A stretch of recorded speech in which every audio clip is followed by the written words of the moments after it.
Dear friends, what a delight and a joy to be back here on the throne on the Mussar Monday. The mantle of Mussar Monday was passed to me.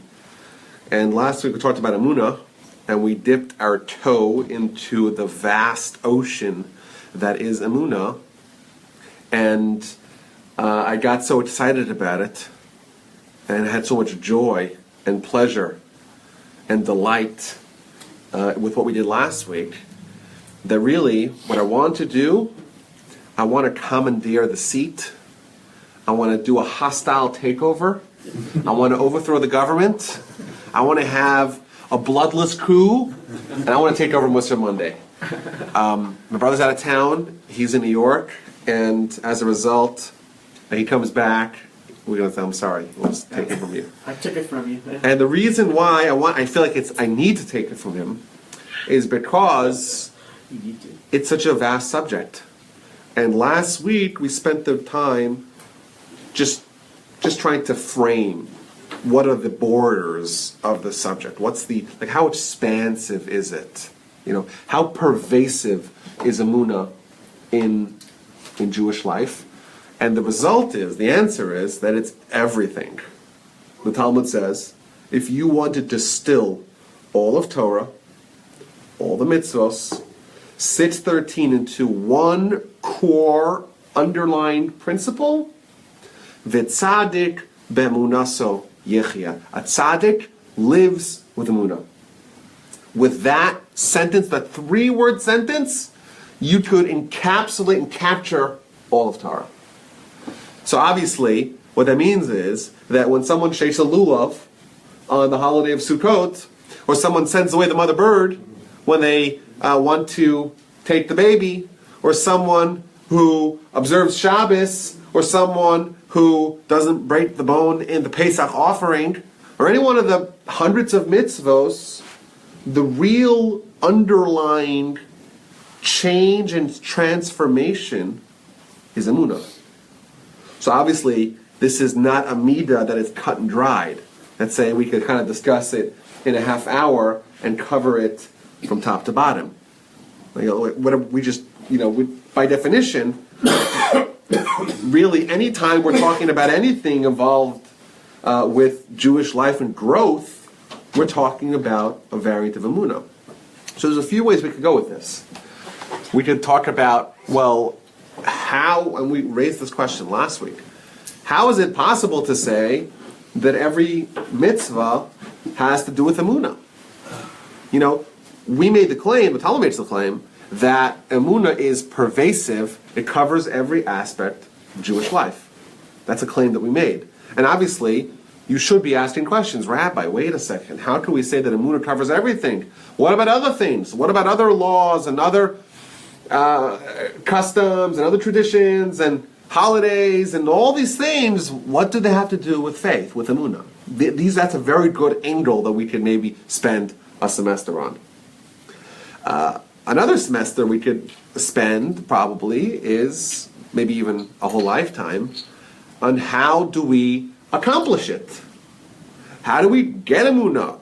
And we said there's many, many levels of emunah. We talked about last week that you have the farmer, and the farmer has reflexive faith. He knows when he plants a seed in the ground, it's going to grow. He can't explain why it works. He doesn't understand how it works. He can't articulate the machinery of the transformation of a inedible seed mixed with inedible soil, covered with water and sunlight and time, turns into trees. You can't explain that, but knows it's true. That's a very advanced level of emunah. What about the very basic levels of emunah? What about when you have a child, and the child's 6 years old, and you tell him, by the way, you should know, the Almighty exists, He created the world, He created you, He takes care of you, He loves you. That's also emunah. And how many stations are there along the way from where someone starts to have a relationship with God, or at least to expose their mind to the notion that there is an Almighty who created heaven and earth? Just to have that idea even culturally, to be taught about it, to be inculcated by someone else, that's step one. But what's the last step? Well, there isn't the last step. You know why? How do we know there's not a last step? Because the greatest man that ever lived is Moshe, and the Torah has one significant episode of criticism of Moshe, and that particular episode says that Hashem tells Moshe, you don't have Emunah in me. Ya'an lo he'emantem bi. What that essentially means, that even Moshe didn't reach the end because there is no end. There is no end. How could you possibly have an end unless you're God himself? And Moshe, indeed, we're told by the sages, Moshe was like an angel. And even the angels don't get it fully. So all criticism of humans can also be distilled back to this principle. All growth is trying to achieve Emunah. All limitations that people have is rooted in Emunah. It's everything. How are we going to capture in 2 weeks, sitting here, schmoozing, talking? How are we going to do it? That's why I need to come and give the seat. Got to take over. Got to have a coup. So, I mean, when we say, faith, are we defining it as, for example, everything that happens to you is good? Well, we're defining it as everything that fits under the auspices of Torah. That what you described is a advanced level of faith, or Emunah. I'm using those words interchangeably. It's an advanced level of Emunah as described by Rabbi Akiva in the name of his teacher, who was called Nachum Ish Gamzu, who was one of Rabbi Akiva's teachers, who would always say his motto was, this is also for the best. And Rabbi Akiva, he obviously was a great person, and as in our framework, great person means he had advanced faith, advanced Emunah, and therefore when he could say that everything the Almighty does, even things that we, by any way we look at it, it looks like it's bad, but really it is good. That's Rabbi Akiva. For sure, that's a very advanced level of Emunah. But I'm talking about, where do we even start? What's the most basic, rudimentary level of Emunah? How do we get there? And how do we make sure that we're on a path of constant growth? And there is no destination. The destination is, how great can you become? You have 70, 80, 90, 100 years in your life. Let's see what you can grasp. The Talmud tells us that this world is like you're thrown into Disneyland. It's just that all the fun things around you are gold and silver. How much could you scoop into your pockets before the time's up for you to leave? That's what it is. It's like those television shows. I don't know if I've heard of it. I never watched anything like this, but I've read that they have these television shows that people get 60 seconds or 60 in like a store. How many stuff could you shove into your cart? And who can get the most money? They have those, these programs, these fundraisers or whatever. That's what we're here. We have 60, it's not 60 seconds, thankfully. It's 60 years, or we don't know how long it's going to be. But there's gold and diamonds and jewels and free cash lying everywhere. And how much can you scoop up? Because there's no way you can get it all. Because even Moshe, who was scooping up his whole life, didn't get it all. How much could you get? Of course, the problem is that we don't see them as diamonds. We see them as hassles. Every mitzvah. Oh my goodness, so many details, so much minutia. No one walks over to a huge rock, a stone, a diamond, and says, oh my goodness, it got so many angles, and it's got so much scintillating color, and it's so heavy. Oh, what a pain. What a schlep. We don't say that because we recognize that it's valuable. The problem is that there's a filter layered above our eyeballs. The filter is called the Yetzirah, and it takes all the diamonds and makes it look like hassles and pains and what a drag. Oh, another mitzvah. Oh my goodness. How could you possibly? Goodness, I already did a mitzvah yesterday. How many more mitzvahs can I handle? And that's our problem. That's our problem. But the opportunity is unbelievable. It's incredible. And by the way, as an aside. Do you know what actually happens when you die? The process of death is that little film, the little visor that was distorting your vision, the Yetzer Hara, that made you not realize that there's diamonds everywhere, that gets slurped away. That gets removed. And you know what you realize? You realize that you had it. You had the winning ticket, and you ripped it up. That's what you realize. You had it.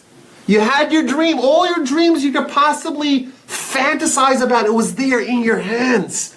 And you let it slip. For what? For what? What did you give it up for? Your whole life you're dreaming about this lottery, right? The biggest one ever. What are you going to do? Where are you going to go? How many islands in the Bahamas are you going to buy with all the money? You're finally going to be able to lord over your friends because you have more money than they do. It's going to be great. And you actually win. But you thought you lost. You don't realize that you won. And you're like, I can't believe it. Another loss. What a waste of time. Let me go watch television. And then next day you realize, oh gosh, I got the winning ticket and I ripped it up. That's what happens. We're here in this world and there's mitzvahs everywhere. The Talmud tells that King David was depressed because he was taking a shower. Most of us, it's the other way around, right? When you're depressed, you take a shower. He was taking a shower, he was depressed. Why? Because in the shower, he doesn't have his tefillin. He doesn't have mezuzah. He can't study Torah. And then he was mollified by the fact that he still could do mitzvahs while in the shower. What King David realized, and what the great people who actually accomplish a lot in life, what they realize, is that a mitzvah is not a drag. It's an opportunity. And it's an opportunity that totally blows away any other opportunity you could possibly have in life. It's the grandest opportunity. It's a golden ticket. I'm saying compared to anything is insane because 1 second of Olam Haba outweighs all of this world. It's the greatest opportunity you could possibly have. And that's why they're scooping mitzvahs all the time. And everyone's like, oh, why are you doing mitzvahs? Why don't you come with us to the ball game? Why don't you come with us to the track? Why are you wasting time? Right? There's so much other fun stuff to do. And they look at them, why would someone go to the track? Why would someone waste their time when there's diamonds and gold and free cash and piles of goodness there for the taking? All you got to do is just scoop them up in your pocket. How many mitzvahs can you stockpile? Stockpiling mitzvahs. It's just free. It's unbelievable what the Almighty gives us. We're in the shopping center. We have the cart. We have 60 seconds or 60 years to put as many Rolexes inside. How much can we get? But instead, we say, oh, you know what I want to do? I want to go relax. I want to be entertained. I want to go eat in all these restaurants. I don't have time for mitzvos. It's too religious. I'd rather do other things. But that is all the result of the Yetzer Hara. You just don't. And the pain. It's incredible. The Talmud says here, the pain. We talk about Gehenna, right? It's a sensitive subject because it's punishment. It exists. There are sources about it. But at its core, the sources tell us that the pain is not external. We imagine pain as someone committed a felony and now he's going to have prison. And the felony was one thing and the prison is another thing. Someone, God forbid, commits murder, well, they get executed. Or someone runs a red light and they get a fine of $300, right? There's the sin and then there's the penalty. Our sources make it clear. In Judaism, the sin itself is the penalty. Well, how could the sin be the penalty? All you have to do is for someone to realize that the sin was a terrible misuse of their time and opportunity. All you have to realize is what's the sin? What's the penalty of someone ripping up the winning lottery ticket? What's the penalty? They get punished. Where's the punishment? No one hit them. No one smacked them. They don't have to go into jail or solitary confinement for a year. Why is there so much pain? It's pain because of what they did. What they did themselves, that is what causes the pain. It's not something external. It's the realization of what could have been. And what a terrible decision, and kind of hits home. What did I do? What was I thinking? Such anguish as a result of not something external. They might as well hit you and smack you, and no, like that. It's a much deeper, profound anguish and disappointment with decisions. So that's Emunah. Emunah is, okay, we're here in this world, and we have a distorted view of what we're here for. Mishnah tells us we're here in this world. It's a corridor before Olam Haba. You're getting ready for Olam Haba. That's what we're here. What do you do in a corridor? It's a path. It's a hallway towards a destination. You start at the beginning and you progress your way to the end. And it's kind of like the, in the football stadiums, right? So they have the tunnel where they come through, right? The whole reason why they're going through the tunnel is only to get to the stadium. But what do? In our heads, we don't think about the stadium. The Yetzer Hara, that's that film over our eyes, the distortion, the virtual reality. He tells us, no, there is no destination. You're not heading to the destination. Your game is here. I was just going to say to you, Rabbi, a lot of Jews don't know or don't believe that there's life after death. They don't think that there's something else that you have to think about. They think that this is it, right? There are a lot of people that believe that. Okay, so they need to be educated, right? And so because those people, there is a certain degree of cruelty in that statement, because according to that, Hitler and Mother Teresa, they're both the same, right? They're both dead, and also there's no consequences of this world, mm-hmm. And it's essentially arguing for nihilism, for hedonism. Absolutely. Because if your only goal is life here, then it's logical for you to optimize your life here. That's right. But I think a lot of people feel that way. Well, I don't know if they feel that way. They might have been taught that. They don't feel that way. And then when I know people who have been presented with the truth, with the fact that there of course is life after death, and there is accountability later, they're just like, nah, where's the proof? We don't know that. La la la la. I'm sure you've heard it. I've heard it from people. Yeah, but I want to stress those same people who argue that, they themselves, if you were to ask them, what would you do if you knew you have, a day to live? I want to know what they would say then. Yeah. Because. Yeah. That attitude, the Talmud tells us that there's four entities, there's four potions that negate the Yetzer Hara. And the power of negating the Yetzer Hara is that it provides clarity. Because the Yetzer Hara, what it does, it causes distortion. You don't see clearly. And your mind, you're like, I'm not thinking about the stadium, I want to stop, I'll live life over here in the corridor. And then you come to the stadium and you're not prepared. And you're under-equipped and you're malnourished. That's the problem. But that's a result of the Yetzer Hara. Yetzer Hara causes a distortion. Well, if you could, for 1 minute, kind of pull away the visor that he puts in front of your eyes and see clarity, well, then you could recalibrate your priorities. So the Talmud says, well, there's four things that do that.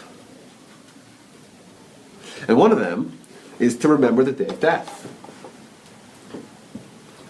And that's a very powerful emotion. And it's a fact. We all know this. Everyone sitting here knows this. We are all going to die. That's the human condition. There's been billions of people that have lived. Every single one of them shares a common fate. Where do we come from? Where do we go to? That's the Mishnah tells us. You want to not sin? Look at three things. Look where you came from. Look where you're going to. And look before whom you're going to give an accounting and a reckoning. But it's interesting. There's a disconnect. We all know that we're all going to die, and then our body's going to stop working. 4 hours later, whenever rigor mortis, and then hopefully they'll bury us in a Jewish cemetery with a cover kadisha, and they'll put us in the ground, our body in the ground, that is, and we're going to be food for the maggots. And that's not inspiring, but it's true. Sometimes the truth is not inspiring.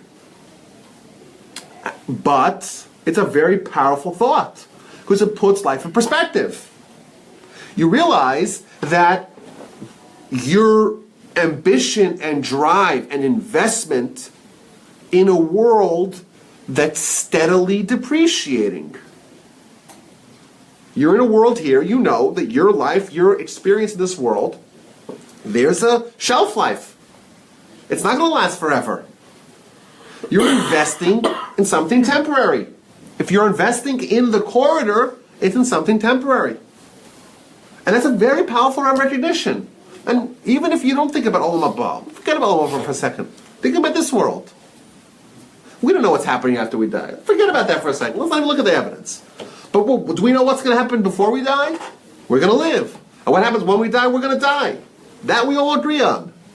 So everyone agrees that one thing's certain, that whatever investment you make in your situation in this world is an investment that is guaranteed to go down to zero when you die, because you're dead. What value do you have from it?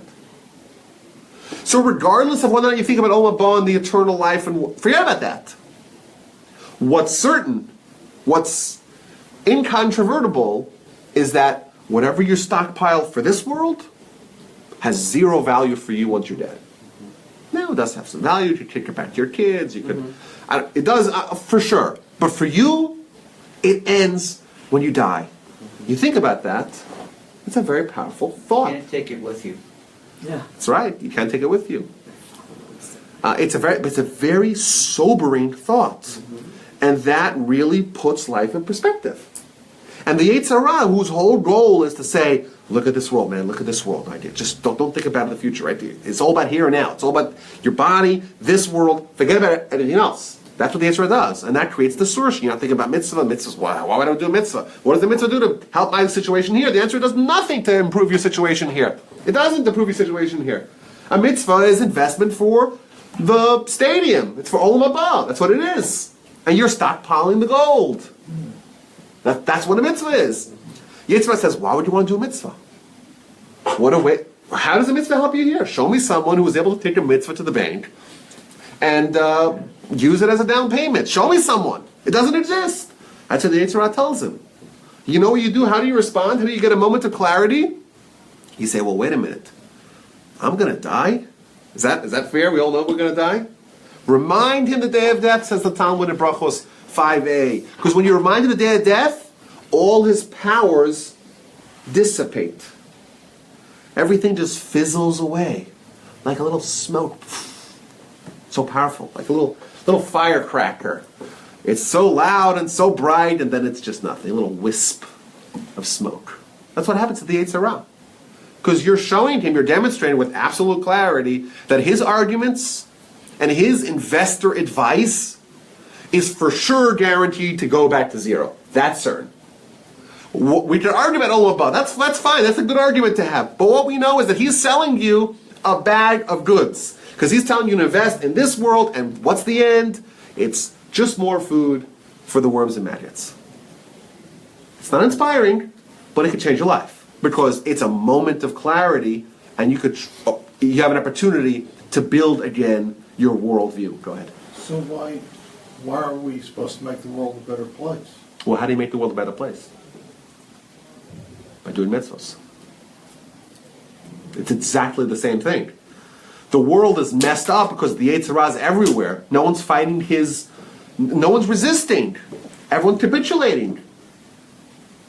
And this world is his tentacles are pervasive. And we say no. We're fighting back. We're making the world better. We're fixing the world. We're exposing the world to what it really is. It's a corridor, a vital and necessary way towards the goal. We're not saying this world has no value. It has exceptional, inordinate value. But its value is not essential. It's relative. Its value is that it's the only way to get to the destination. You want to get to the stadium? Great. There's only one way to do it. It's going through this world. What a valuable world. It's the opportunity to stockpile all the mitzvos. Incredibly valuable world. We don't discount this world. No, if we didn't have it, how would we achieve our destination? But is it a value as a destination? That's what the Yetzer Hara says. You're reminded of the day of death, and you realize that he's selling you a bag of goods for sure. He's the snake oil salesman for sure. Why do we listen to him? I imagine, now there's the whole global warming brouhaha. So politics aside, let's assume you have an opportunity to buy prime real estate, beachfront. You're going to build a beautiful retirement home. You worked your whole life. You want to retire in a beautiful, right next to the beach, beautiful island. It's great. What a way to spend the rest of your life. Fantastic. But someone comes and says, you should know, every 6 months, the water is encroaching upon the beach, and within a couple of years, the whole island is going to be underwater. Be careful, be wary. You're building a beautiful, opulent home. It's going to be a nice coral reef for a bunch of sea creatures. Is there anyone in their right mind that will say, this looks like a really great investment? Look at it. Look at the water. It's so beautiful. It's green water, nice white sand. Prime place to retire, to build a house, and think about how much it's going to appreciate. That's a terrible investment, because it is heading down to zero. You're investing in Bear Stearns in 2006, or for that matter, all the other financial companies. Right? This is Enron. It's too good to be true, right? But it's like you're investing in Enron. It's like a time traveler investing in Enron. Can you imagine? Someone who travels back to 1999 says, I know what I want to invest in, long-term investing. I want to invest in Enron. But it's going down to zero. It's worthless. You know that it's worthless. We're all time travelers from the future. You know that? All of us. Why? Because what's the benefit of a time traveler? They know the future. So we're time travelers, right? We're time travelers, right? We are, right? Yeah, in a sense. We are, right? We all know the future. What's the future? Where we're going to end up? We're all going to die. We're time travelers. Okay, let's act accordingly. Are we going to invest in Enron now? Are we going to invest in Bear Stearns? Are we going to build a house on the beach? It doesn't seem to be logical, right? Let's try to think of something that's lasting. We're trying to build a legacy to do something permanent. You don't build a house on the beach that's going to disappear in a couple of years. You don't invest in Bear Stearns or any one of the other companies that are going under. We know we're going under. That's a fact. It's a very powerful thought. Because what you're doing is you're showing the Yetzer Hara what you're selling is a bunch of nonsense. That's for sure. We could argue about it a little bit. We could have a debate. That's fine to have a debate.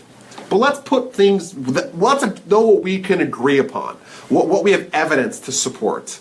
We know, as time travels to the future, all of us sitting here, everyone watching online, everyone listening online, everyone in the world, everyone that you know, your cousins, your grandparents, your grandchildren, your spouse, your colleagues, your friends, people you admire, celebrities, everyone's going to die. That's fact. So their investment here is swiftly diminishing. You remember the day of death, you can recalibrate your life for Emunah. Again, go ahead. Well, you've sold me on the mitzvahs. I'm kind of wondering how much time a day is it going to take?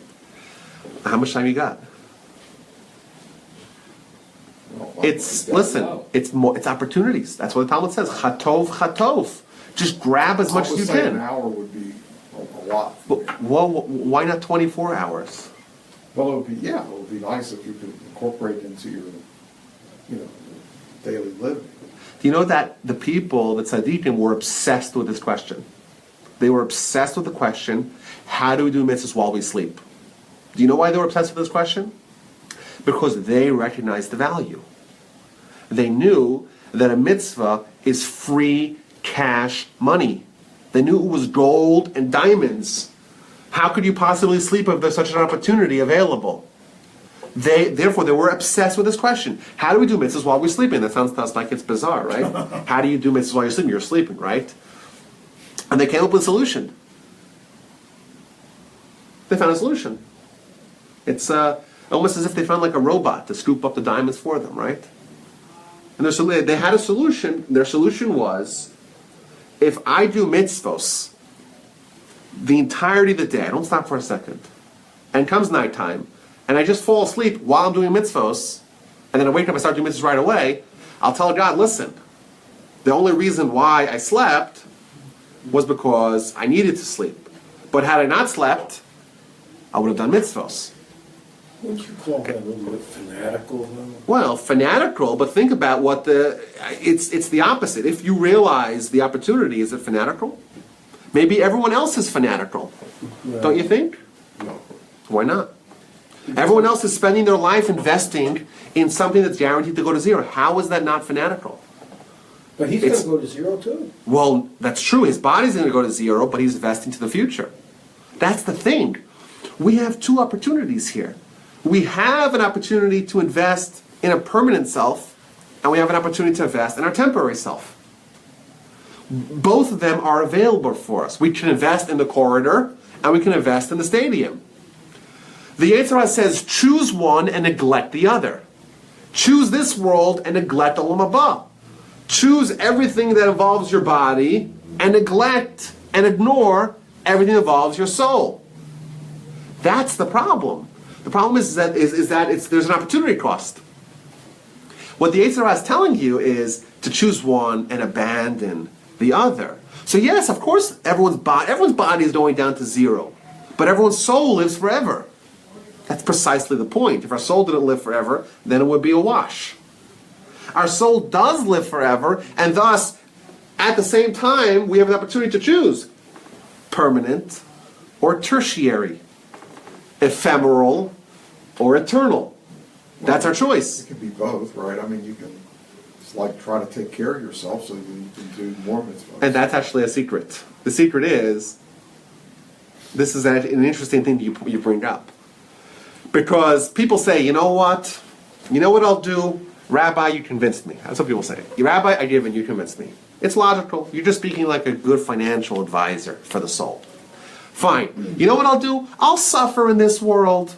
I'll suffer, but at least I'll have Olam Haba. I'll give up my temporary self in order to benefit my permanent self. That's what people will say.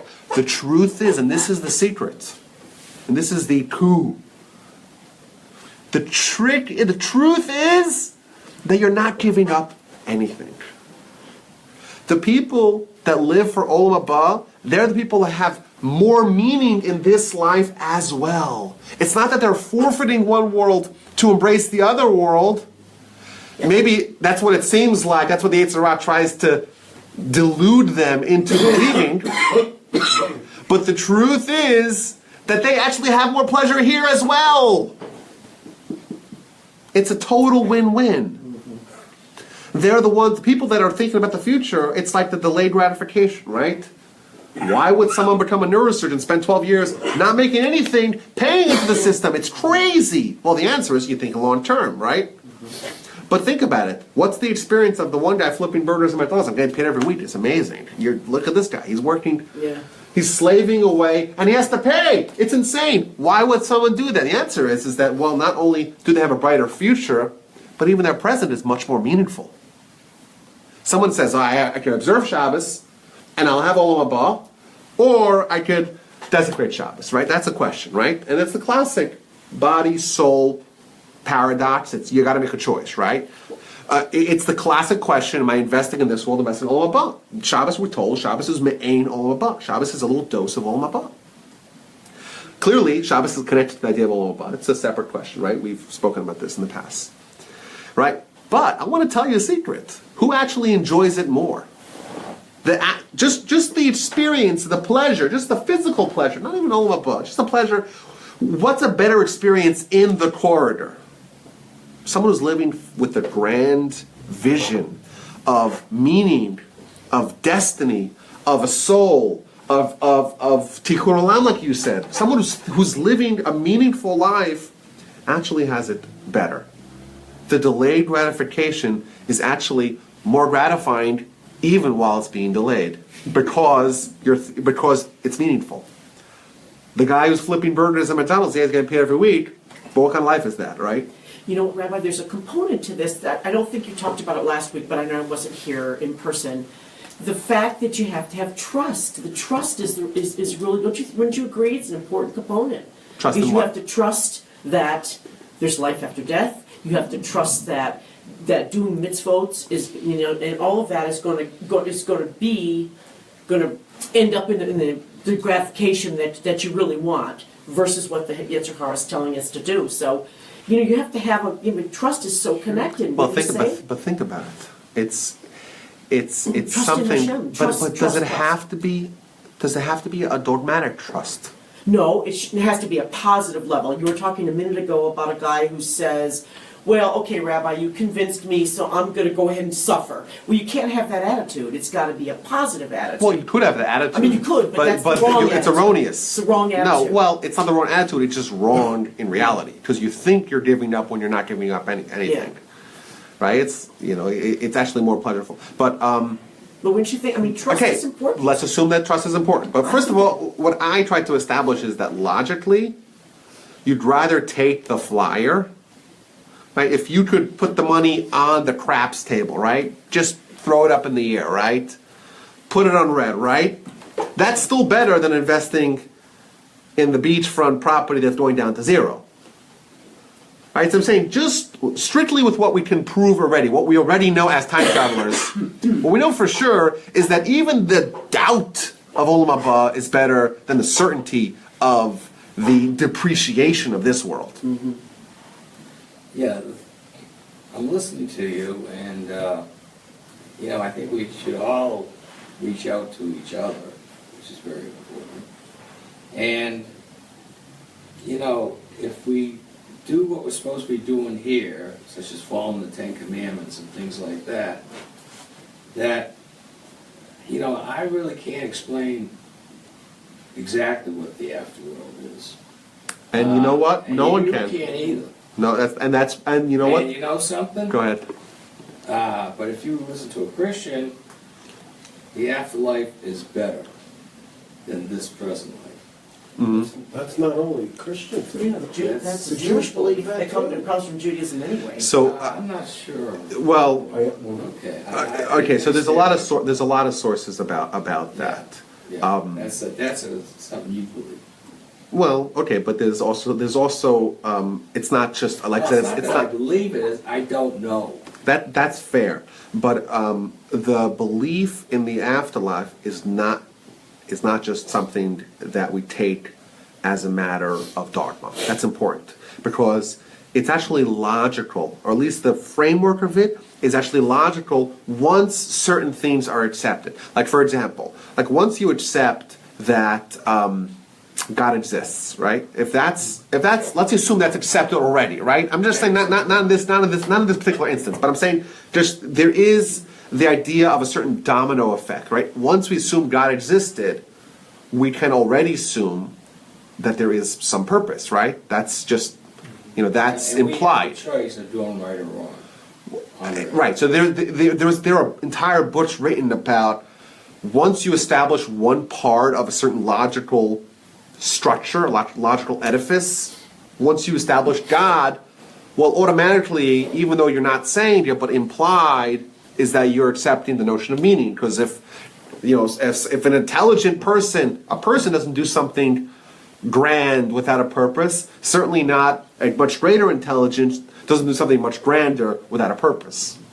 But there's actually books written upon taking this step by step and saying, okay, what do we know? Once we establish one thing, we can actually prove everything else as a result. So that does extend to the afterlife, because once we accept the idea of God, and obviously it cannot be an entity that is bound by petty feelings, right? It has to be something which is obviously a much grander intelligence than we are, and therefore capable, but also inclined, like we said with the meaning thing, to settle accounts. And therefore, when someone says there is no afterlife, they're questioning not a eschatological principle, nice SAT word. They're not questioning an eschatological principle, they're actually questioning a theological principle. It means that part of our definition of God is that God is going to be fair, and the world is not fair, and therefore there must be some other way that God settles the score. So my point is, we could have a whole discussion like this. Like I said, I want to take over this class just for the Emunah. It's a much bigger discussion, but it's not isolated. That's my point. It's not just like an isolated thing that we accept that there's an afterlife in a vacuum, in a siloed idea. It's part of a grander picture, of course. Plan. Yes, it's part of God's grander plan, and also it is mandatory, or it's necessitated by our definition of God. That's why Maimonides puts it. 4 of Maimonides' 13 principles of faith relate to reward and punishment,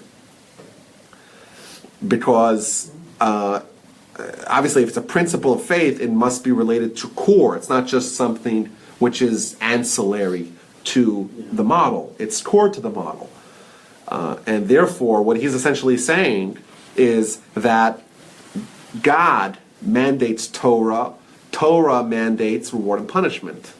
Because if God exists, then there must be some purpose. And there must be a communication of purpose. So that's why once we prove God, says Maimonides, you can prove already prophecy, or the notion of prophecy.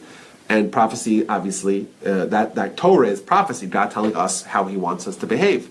If you buy a microwave, you'll have a little manual. And the larger the appliance, the larger the manual. What about the whole world? Where's the manual for that? We say that's the Torah. If you have a 747, you don't get a little pamphlet like you get with your Bluetooth earphones, right? It's something much grander. So where's God's instructions of how to operate the world? That's the Torah.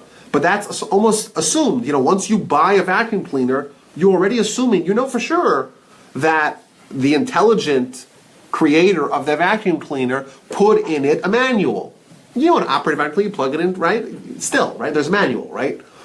How do you know? Who told you? Do you believe it? Did you read it in some book? No. It just means that's part of your understanding of what you are engaging with. An intelligent creator is going to give you a manual. Now, if there is a manual, there's an intended way and then it's not intended way. If there's free will and there's meaning, then there has to be reward and punishment. My point is that this is part of it's not just a belief that religious people have, Jews have, Christians, Muslims have. It's actually part of, at least certainly in the classic works of theology, it is linked together to all the other various aspects of belief in God. Moreover, the Talmud in the book of Sanhedrin, page 90 to 92, spends a great deal of time proving it from the Torah. If you actually read the Torah beginning to end, nowhere in the Torah is it explicit. It's not explicit, but it's very much implicit in the Torah. And the Talmud proves it, I believe, with 15 or 20 pieces of evidence that the afterlife. Yes. One of them, in fact, was last week's Parsha. Where in Parshas Bashalach does it say the afterlife?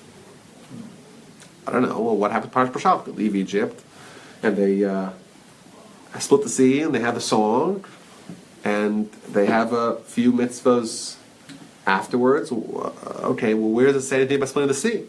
Well, what are the words of the song? Anyone knows the Hebrew words of the song? How does it start with? Az Yashir Moshe. Uvnei Israel. Et Hashirazot Lashem. Right? Then, Az. What does Yashir mean? Song. Shir is a song. What does Yashir mean? Is that past, present, or future? Well, says the Talmud, if you actually, if it was describing an event in the past, it would say Az Shar Moshe. He sang. Yashir means will sing. Then Moshe will sing. Whoa, when's this other future event? We know Moshe died in the Torah. How does the Torah read today, truthfully, then Moshe will sing? Moshe's dead. How can Moshe sing in the future? That's obviously a subtle proof. That's one of the proofs Talmud brings. Implicit in the Torah. It's not something that they made up, the rabbis made up, 100 years ago or 500 years ago or 2,000 years ago. It's there in the Torah. Now, yes, is it explicit that there's an afterlife? No. But is there a way to make the text make sense otherwise? Also not. Well, given the importance of what we're talking about, what you're saying is that it can be it's implied from either the Torah or the Talmud or a combination of both. What's your hypothesis as to why it's not explicitly spelled out? Well, I think your question could be asked another way. Your question is, well, let it be more explicit. So I'm going to ask you another question, as we know in Jewish tradition of answering a question with a question. I have a much better idea. Rabbi, you telling me about the Yetzer Hara who comes and presents distortion to someone and causes people to not realize what they're living for. Why does the Almighty do that? Why not remove the distortion? And all of us could have joy and plenty and wonder. It's also a good question, right? It's a good question. I agree with the question. It's a great question.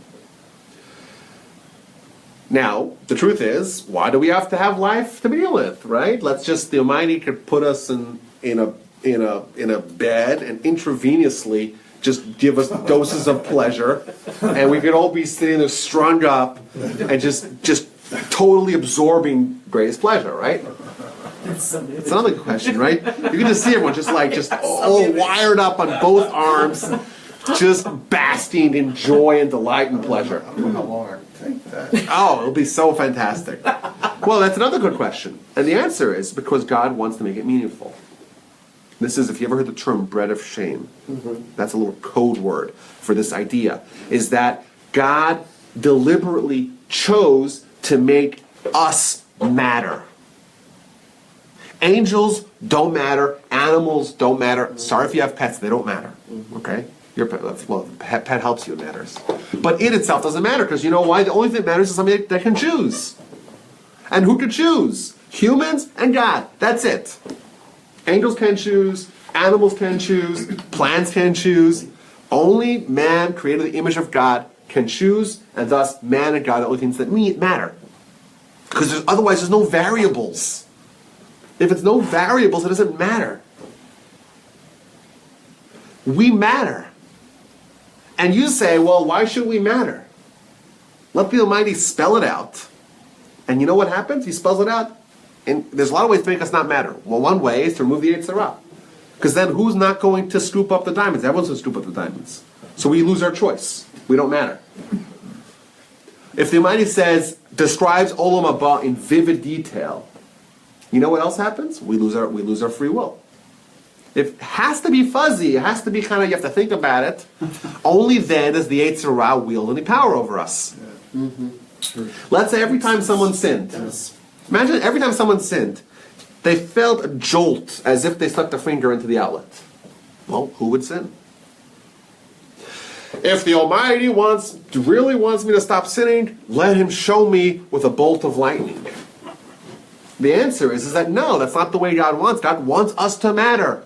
If every time you sin you get jolted with a bolt of lightning, you don't matter anymore because you're like an animal or like an angel. That's true. Right. Both of them are, even though they're total opposites of the spectrum, the animal is totally animalistic, totally physical, the angel is totally spiritual, totally soul-like, neither of them matter. The angel's much higher than us spiritually, but it doesn't matter. Why? Because they can't change. They're on a fixed trajectory. Animals don't matter. They got a fixed trajectory. We're half angel, half beast. We're spiritually like the angels. Our soul's like the angel. Our body's like the animal. They're morphed together. We're given the miracle of free will. We can make choices. We're dynamic. We can change. We can become great. We can become terrible. It's our choice. We matter. The Almighty says, I'm not going to spell it out clearly for you. I'm going to give you the Yetzer Hara. And that's what the Yetzer Hara, you know what the Yetzer Hara, what does the Yetzer Hara mean? Yetzer means inclination. Ra Evil, right? means evil. So is it a good thing or a bad thing? Yeah. Well, it's called a bad thing, right? That's its name. There's a hint. If it's a bad thing, right? But Dave's right. You're 1,000% right, Dave. It's a bad thing, but it's a very good thing to have a bad thing. Because if we didn't have the bad thing, we wouldn't matter. You know, angels, they don't have a Yetzer Hara. They're like an untethered soul. All they do is just the will of God. Let's clap for them. What have you accomplished? All you did is what you were programmed to do. We have a Yetzer Hara, we have the distortion. And the distortion is terrible because it causes us to make such blunders. We have the lottery ticket, we throw it away, and we have the gold and we abandon it. We have the diamonds and we ignore it. Terrible thing. But if we didn't have it, we wouldn't matter. And if we don't matter, that's not good. So the Yetzer Hara says the Talmud, Vayar Elokim es kol asher asa, v'hinei tov me'od. And the Almighty saw that everything he did, and behold, I'll get it in a second, and behold, it was exceedingly good. What is the Almighty talking about? Exceedingly, what is this thing that's so good? Zeh Yetzer Hara. This is the bad, the evil inclination. Wait a minute, it's called bad. How do you possibly reconcile that by saying it's exceedingly good? The answer is that it's bad because it causes us to make mistakes. It's good because it causes us to make mistakes. If we didn't have it, if we didn't have the possibility of making mistakes, we wouldn't matter. Thus, it's a gift that the Almighty gives us. It's the resistance that enables us to overcome it, to become great people. Angels are great, but they got there like they were strung up and they got it intravenously. It's not, they didn't accomplish it. They themselves don't matter. The Almighty could choose to make them, not make them. Obviously, everything's in the Almighty's hand, but they have no choice. They themselves cannot create. We can. And that's fantastic. And that's thankful. And we thank the Yetzer Hara. Thank you for giving me Yetzer Hara, even though it's trying to kill me literally. It's trying to make my life miserable. It's trying to make me suffer. But if I didn't have that, I would just be an automaton. And that's even worse. Yeah. I also believe that if it wasn't for the Yetzer Hara, none of us will be here. Because if Adam didn't have the choice of sinning, that would have been the end of the world anyway. And that's exactly his calculation. People look at Adam and the Adam story, and they say, Adam, what were you thinking? Attitude. What were you thinking? It's like the worst calculation ever. And we know Adam was not an imbecile. If we read the story simply, it looks like he made a terrible blunder. The answer is that Adam made a very calculated, thought out, pragmatic, and sober decision. He said, here is a poison pill. Let me take it. Let me take it. He said, here's a fire. Let me jump into it. And he walked slowly and deliberately and thrust himself into the fire. That's what he did. Because he knew exactly what he was getting himself into. He knew exactly the implications, and he said, you know what? Yes, I am going to swallow the poison. I'm going to embrace the Yetzer Hara. But then what am I going to be? I'm going to become Yodea Tov Ra. I'll know good and bad. I'll be dynamic. I'll have good and bad both as internal motivators. But what does that do? Now my life matters. But it's terrible. Why would I do that? You have a Yetzer Hara. Why would you swallow that? And you know what? To a certain degree, that's a good argument. But Adam made a decision to heighten life, to make life more meaningful, to make our life ever more important, to up the ante of what it means to live. Now the human is torn with all these internal conflicts. We know good, we know bad. Both of them are internal motivators. Now our life has much more meaning. But why would you absorb the Ra? You're asking, you're telling yourself, let me, where do I sign? There's an evil inclination? Where do I sign? How do I get on board? And yes, that's what he did. You're 100% right, Dave. Thank you for contributing to that. Wow. What about the tree of life? Does that mean anything in the Yes. garden? Yes, it does. Tree of life is the antidote. So, if you remember the Genesis story, Adam, he eats from the tree of knowledge, and then he gets kicked out. And the reason why he gets kicked out of the garden is because then he may eat the tree of life. And that's not a possibility. What else is called the tree of life? Exactly. Torah is Eitz Chaim Hi Lamachazikim. But Torah is the tree of life. What it means is that Torah is like a virtual tree of life that can negate the effect of the Yetzer Hara. It says the Talmud, Brasi Yetzer Hara, Brasi Torah, Talmud, create the Yetzer Hara, create the Torah as an antidote, because when all of us consumed the Yetzer Hara and said, I want to have this as an internal motivator, okay, now the way you stop it, well, there's an easy way. You pop in the other pill. But no, what Adam says, no. Now we're going to see, I'm going to be in the real world, and I'm not going to have the easy way out. There's no way to undo what I did. There's only a very difficult way, the arduous path, and that's the Torah. That's why Torah is called the Eitz Chaim, because it's the exact replica of the tree of life. And by the way, what does it say about the tree of life? When he's kicked out, when he's evicted from the garden, it says he may eat from the tree of life. Anybody knows how to finish that verse? He's going to eat. Now he's going to go and eat from the tree of life and live forever. Well, what does that mean? Chai la'olam, live forever. Does it alone? So what does that mean? It means that the Torah that we have, the mitzvahs that we have, that's our way to live forever. Because that is our capacity to bolster up our repertoire. That when we get to Olam, when we get to the stadium, we're ready. We took this world for what it really is. And it's a tremendous opportunity. It's a corridor. It's the only way to achieve our destiny. It's the only way to prepare for Olam Haba. It's the only avenue to achieve the Eitz Chaim Hi L'Machzir B'Av Chai L'Olam, to live forever. We're walking along the corridor, and we have these little virtual fruits of the tree of life. And we look at it and we say, we don't want it, right? The Yetzer Hara says, you don't want that. Just ignore it. There are other things to deal with. But, the Almighty says, you know what? I'm going to do you a favor. I'm going to tell you what to do. Why is God ruling me? Why is He telling me to do? He loves you. That's why. He loves you and He cares for you. It's precisely akin to a physician. You go to a physician, you have a terrible illness. What do? You go to a physician, the best guy in town. The best guy in town. And he prescribes a very sophisticated dosages of very esoteric drugs. They say, what does this guy know? What does he know? I'll take this drug, I'll take that. I'm not going to follow his instructions. Well, that would be insane, right? He's the expert. But the greatest doctor in the world, the most skilled physician out there, is not a tenth of the expert that God is, in a much more sophisticated malady that life is as well.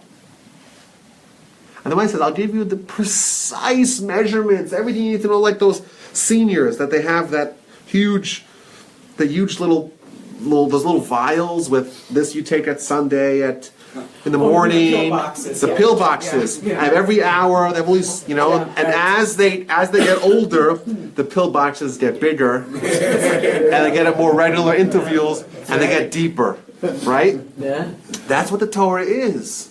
It's this huge pill box. And there's 613 little pills in there.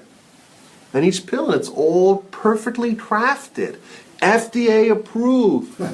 This is God telling us this is how you manage and navigate your way through this illness that is humanity.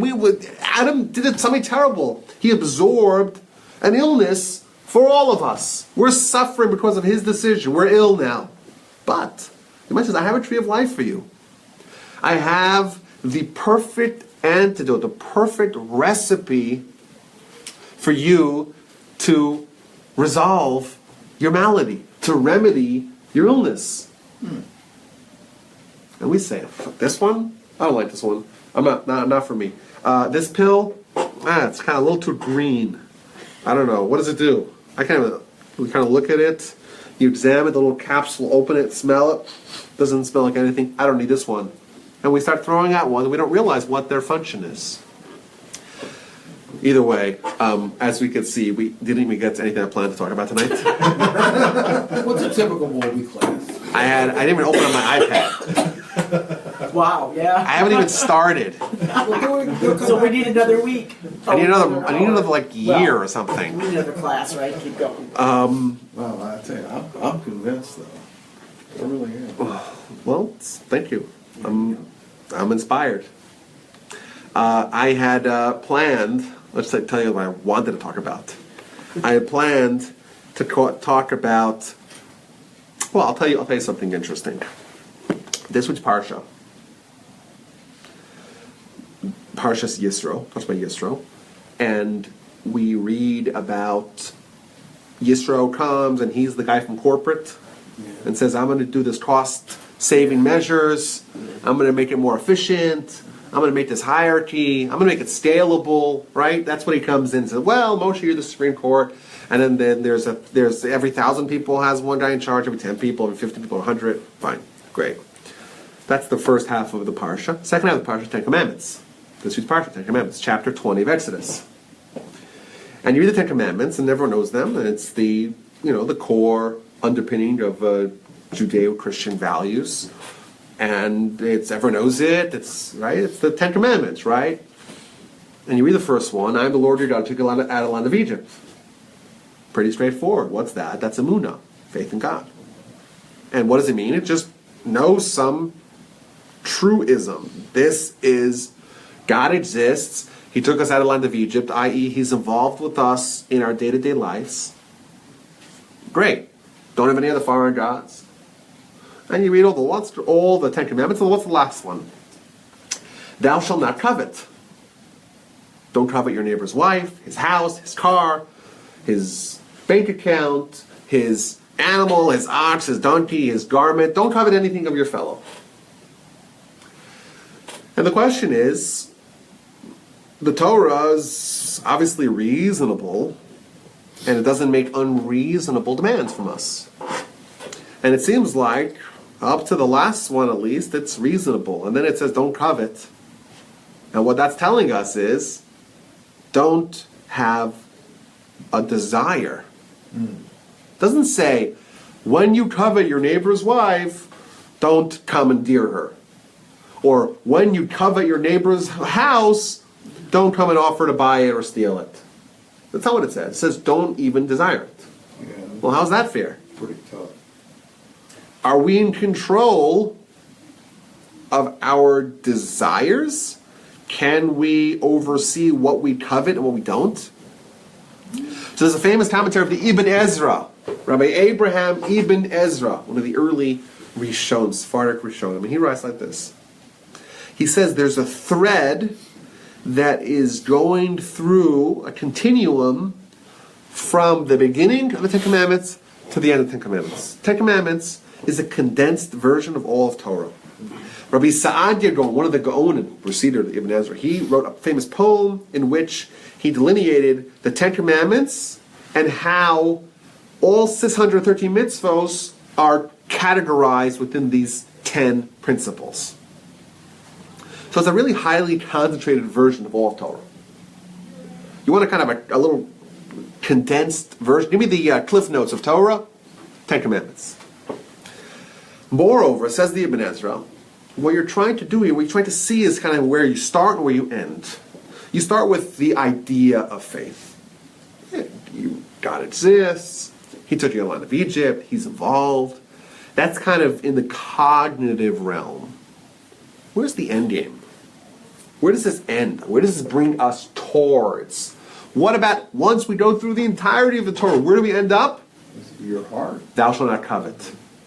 If the belief in God is not something that's relegated to your mind, to your cognitive sphere, it has permeated and penetrated your innards, and you actually live by this reality that we spoke about last week.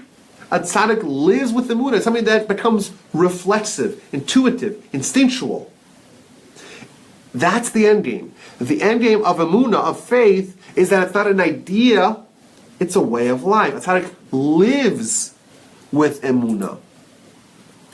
And the example we gave last week, the farmer plants, well, how does he know that it's going to result in fruit? Well, he lives by that principle. If that's the way we have faith in God, that it actually goes to the most basic elements of our physiology,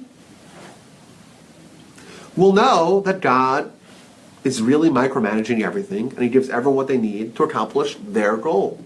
So He gives me what I need for my goal, and He gives Dave what he needs for his goal, and everyone gets what they need for what they need to accomplish.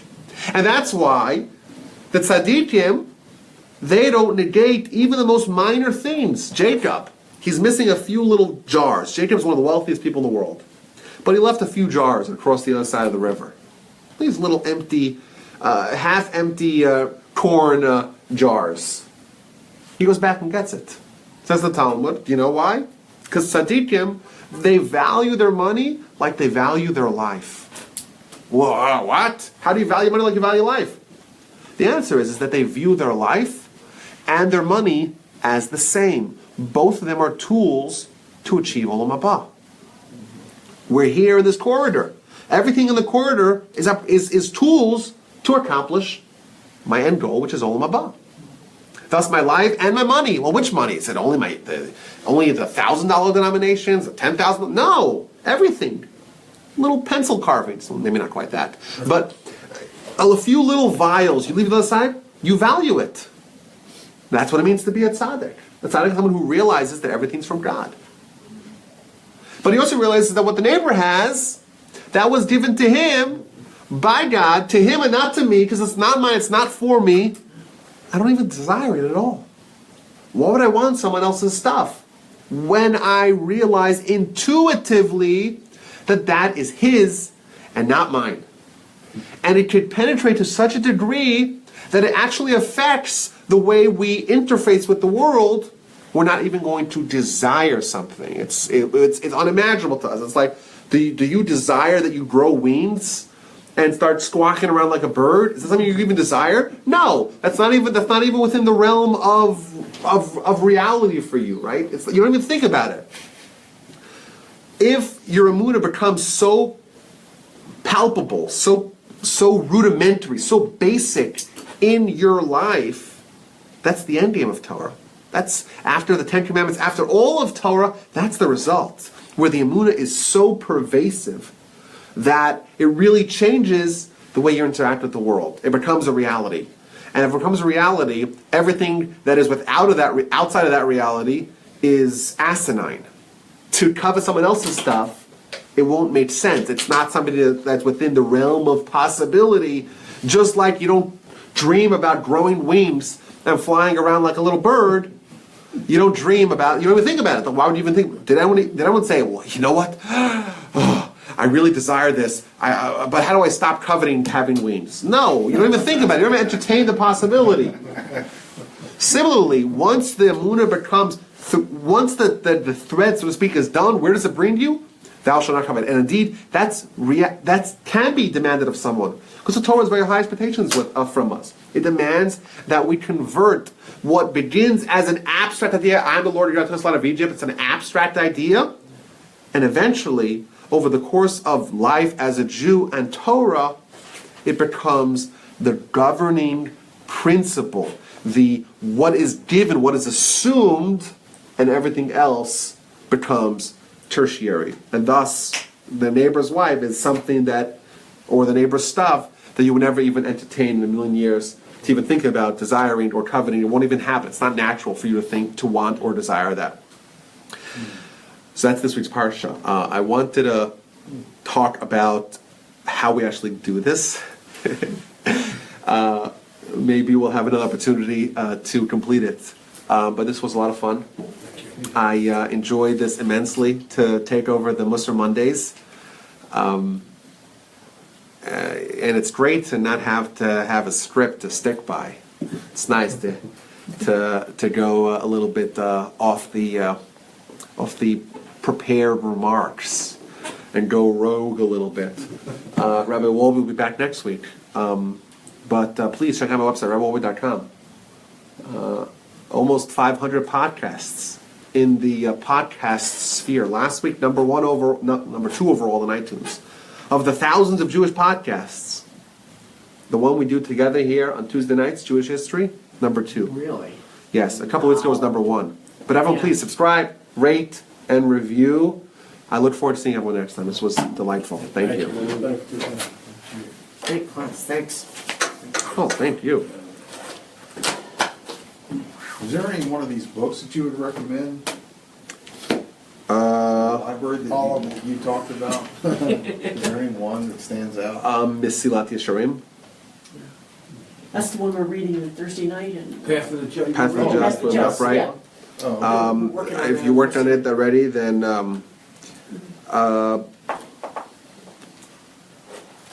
yeah, there are some books that I could recommend. I would say that the Rabbi Tatz books. Let's see if we have them anywhere here. Rabbi Tatz books are great. You're kind of looking for something that's kind of more like a kind of a vision or more practical. probably a vision. More vision. Yeah. So I would say the Tatz stuff is good. Yeah. You know, I Where would bought that that be? Let's see, I'll find it for you.